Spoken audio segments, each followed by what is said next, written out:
उत्तर प्रदेश के मुख्यमंत्री योगी आदित्यनाथ ने शुक्रवार को अयोध्या में श्री हनुमत कथा मंडपम के उद्घाटन अवसर पर पाकिस्तान पर तीखा हमला बोला। उन्होंने कहा कि आतंकवाद एक दिन पाकिस्तान को डुबो देगा। उन्होंने श्री राम जन्मभूमि मंदिर में पूजा अर्चना के बाद कहा कि नया भारत किसी को छेड़ता नहीं, लेकिन अगर कोई भारत को छेड़ता है तो उसे छोड़ता भी नहीं।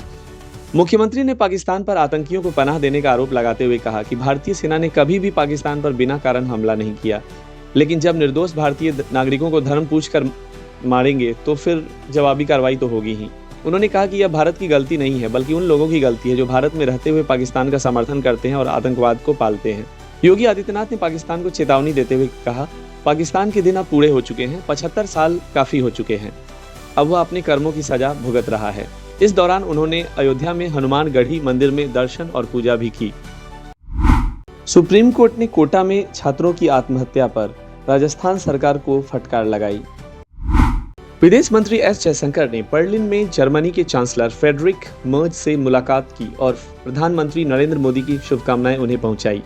उन्होंने भारत जर्मनी रणनीतिक साझेदारी को और ऊंचाई पर ले जाने की बात कही। जयशंकर ने जर्मनी की आतंकवाद के खिलाफ एकजुटता की सराहना की। उन्होंने कहा कि दोनों देशों की साझेदारी एक अस्थिर दुनिया में स्थिरता का कारक है। जयशंकर ने जर्मन विदेश और सुरक्षा नीति सलाहकार गुंटर साउटर से भी मुलाकात की और वैश्विक मुद्दों खासकर आतंकवाद से लड़ने पर चर्चा की। इसके अलावा उन्होंने जर्मनी की ऊर्जा और अर्थव्यवस्था मंत्री कैथरीन राइखे से मुलाकात कर इंडस्ट्री और टैलेंट लिंक को मजबूत करने के उपायों पर चर्चा की। जयशंकर ने जर्मन संसद के सदस्यों से भी बातचीत की और भारत जर्मनी संबंधों के प्रति उनके समर्थन की सराहना की।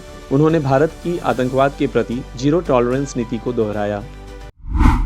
उत्तर प्रदेश के अयोध्या निवासी होनहार और जाबाज लेफ्टिनेंट शशांक तिवारी सिक्किम में शहीद हो गए। ऑपरेशनल गश्त के दौरान उनका एक साथी जवान नदी में गिर गया। पानी का बहाव तेज था, जवान बहने लगा। यह देख 23 साल के लेफ्टिनेंट शशांक नदी में कूद गए। साथी को तो मौत के मुंह से खींचकर बाहर निकाल लाए, लेकिन खुद जान गंवा बैठे। आज उनका शव अयोध्या पहुंचेगा। शशांक के पिता मर्चेंट नेवी में ऑफिसर हैं, जो आज देर रात भारत पहुंचेंगे। इसलिए कल यानी शनिवार को राजकीय सम्मान के साथ शशांक का जमथरा घाट पर अंतिम संस्कार होगा। शशांक घर के इकलौते बेटे हैं। उनकी एक बहन है जो दुबई में रहती है। 2019 में उनका सिलेक्शन एनडीए में हुआ था। पिछले साल उन्हें कमीशन मिला और पहली पोस्टिंग सिक्किम में हुई।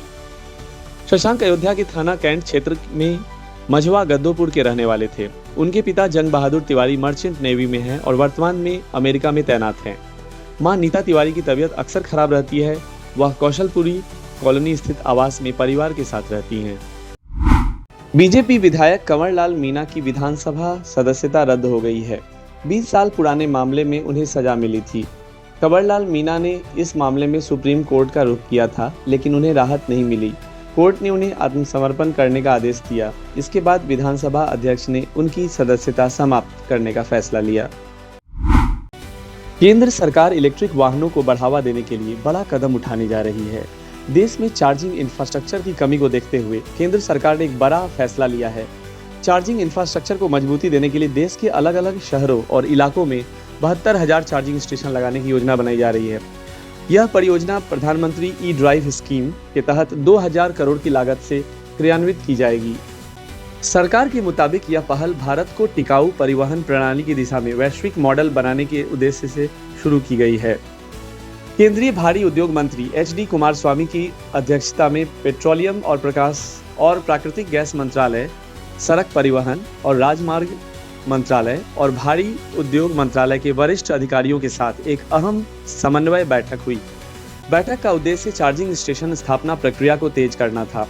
हाईवे, मेट्रो स्टेशन और प्रमुख स्थानों पर लगेंगे चार्जिंग स्टेशंस। सरकार की योजना के तहत चार्जिंग स्टेशन 50 राष्ट्रीय राजमार्ग कॉरिडोर और अन्य ट्रैफिक स्थानों जैसे मेट्रो शहरों, टोल प्लाजा, रेलवे स्टेशन, हवाई अड्डों, फ्यूल आउटलेट, सरकार की योजना फ्यूल आउटलेट और राज्य राजमार्गों पर लगाए जाएंगे। इस योजना के लिए Bharat heavy electricals limited BHEL को नोडल एजेंसी बनाने पर विचार किया जा रहा है। BHEL न केवल डिमांड एग्रीगेशन का कार्य करेगा, बल्कि एक यूनिफाइड डिजिटल सुपर ऐप भी डेवलप करेगा, जिसमें इलेक्ट्रॉनिक व्हीकल्स यूजर्स के लिए slot booking, payment, charger status जैसी सुविधाएं होंगी। ग्रीन जॉब्स और इंडस्ट्री को भी इससे बढ़ावा मिलेगा।